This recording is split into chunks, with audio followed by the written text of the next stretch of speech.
Hey everybody, this is Alex Milstein. I'm the editor-in-chief of Betting News Now, and this is Bet Ed Now, bite-sized bits of betting industry knowledge. Today my guest is Diamond Mattress CEO Shaun Pennington.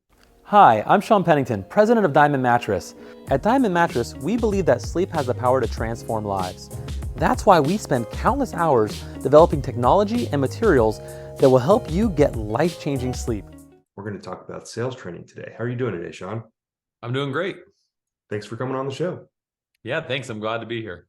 Yeah, so we're going to talk specifically about the ways that manufacturers can work with their retail partners on sales training. So Shaun, I'd love to just kind of pick your brain about some of the best ways that manufacturers can work with retailers to help them with that. Yeah, I mean, I think, one of the things that I'm really proud of is how our team is kind of really engaged with our different retailers, especially our top 100 retailers. And what we've done is it's all about learning the culture, the process, the systems of each individual retailer. There's similarities amongst retailers that you can work with, but as you get to know them at a deeper level, like how their systems work, what their team is incentivized by. I mean, even when it comes to incentive systems, how do they merchandise their floors to step products up and products down? It's really made our sales training very effective because we can talk about, both the soft skills sales training side, the greeting, the, overcoming objections. Those are, fundamental skills and techniques. Many retailers do a great job training on those as it is. However, I think when we, especially if it's a furniture retailer, we bring a lot of that kind of mattress specific information.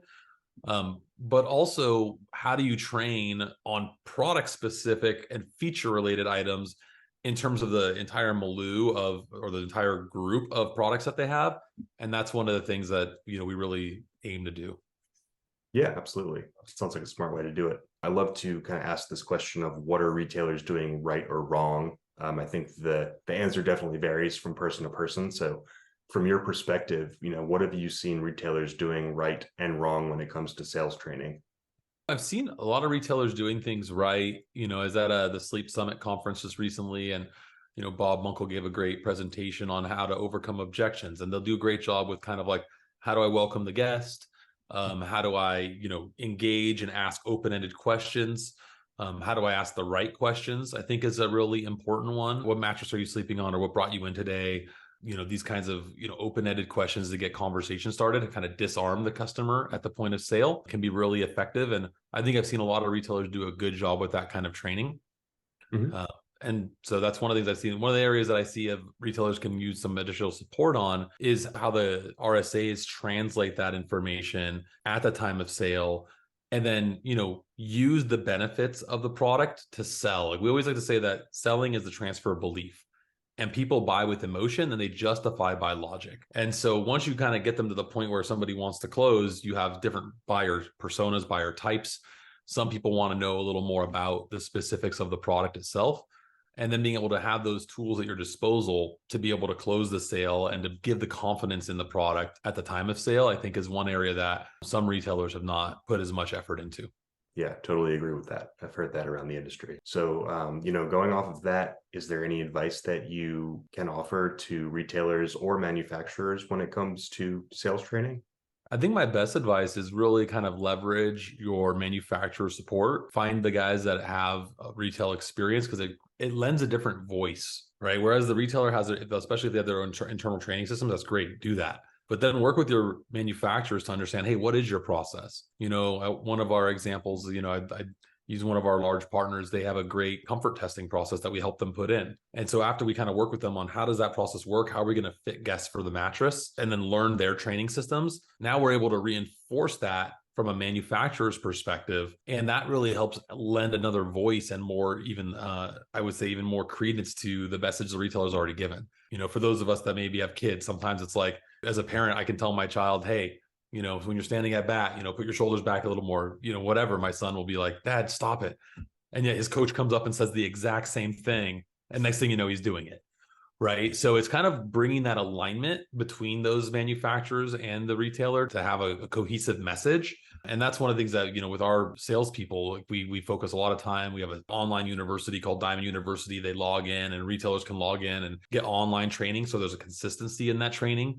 Welcome back to Diamond University and this module on the importance of sleep. one of my favorite books, Why We Sleep by Matthew Walker, PhD, he has a fantastic quote that I'd like to read to you. He writes, "Amazing breakthrough.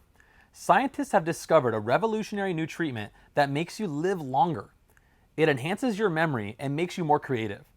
It makes you look more attractive, keeps you slim, and lowers food cravings.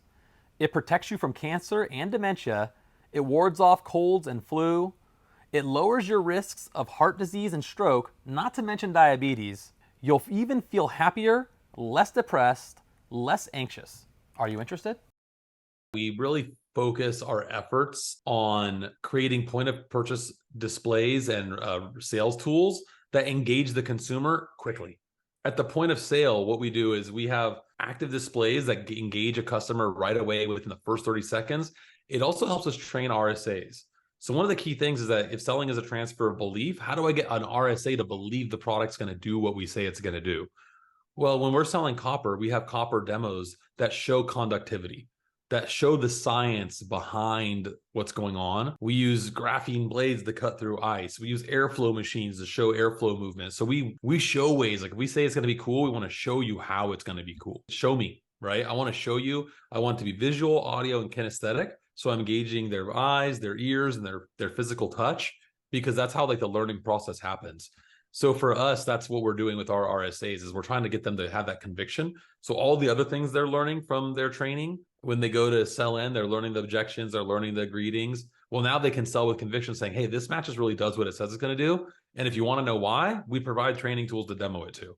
And so, what we find is probably 60% of the RSAs will use those in their sales meetings and in their presentations. So I'd rather have the tools available and then you use them as needed depending on the client.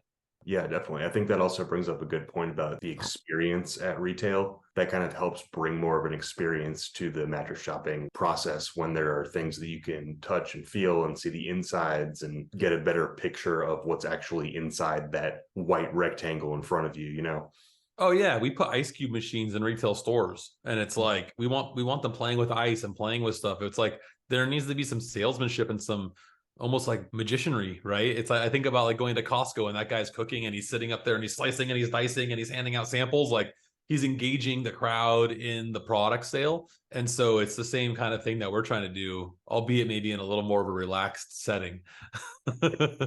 Yeah, maybe a little bit more relaxed than the chef at Costco. Yeah, a little more relaxed, but engaging, having something to share, having a demonstration, having something to visually see, look, feel, and touch. Definitely. That makes a lot of sense. Well, great, Shaun. That was very insightful. I thank you for coming on the show today. I hope to talk to you again soon. Awesome. Thanks so much, Alex.